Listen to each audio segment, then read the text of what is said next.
جب آدمی گناہوں کا ارتکاب کرتا ہے، اور گناہوں کا ارتکاب آنکھوں سے بھی ہوتا ہے، کانوں سے بھی ہوتا ہے، منہ سے بھی، زبان سے بھی ہوتا ہے، ہاتھوں سے ہوتا ہے، پاؤں سے ہوتا ہے، پیٹ سے ہوتا ہے، نفس سے ہوتا ہے، پورے بدن سے ہوتا ہے، دل سے ہوتا ہے، دماغ سے اور سوچ سے ہوتا ہے۔ تو گناہ ظاہر کے بھی ہوتے ہیں اور گناہ باطن کے بھی ہوتے ہیں۔ انہوں نے فرمایا کہ جب انسان گناہوں کا ارتکاب کرتا ہے اور گناہ پہ گناہ کرتا ہے تو گناہوں کا اثر کیا ہوتا ہے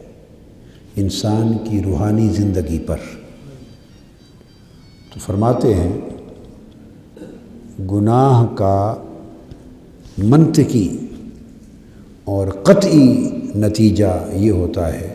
کہ اس سے انسان کی روحانی زندگی میں غفلت پیدا ہوتی ہے۔ غفلت، اللہ کی عبادت میں کوتاہی شروع ہو جاتی ہے، اللہ کی طاعت اور بندگی میں کمزوری اور کوتاہی واقع ہو جاتی ہے، تقویٰ میں کمزوری اور کوتاہی واقع ہو جاتی ہے، اللہ کے ذکر اور اللہ کی یاد میں کوتاہی اور غفلت واقع ہو جاتی، پرہیزگاری میں کوتاہی اور غفلت واقع ہو جاتی، ذوق اور شوق میں کمی واقع ہو جاتی، ذوق اور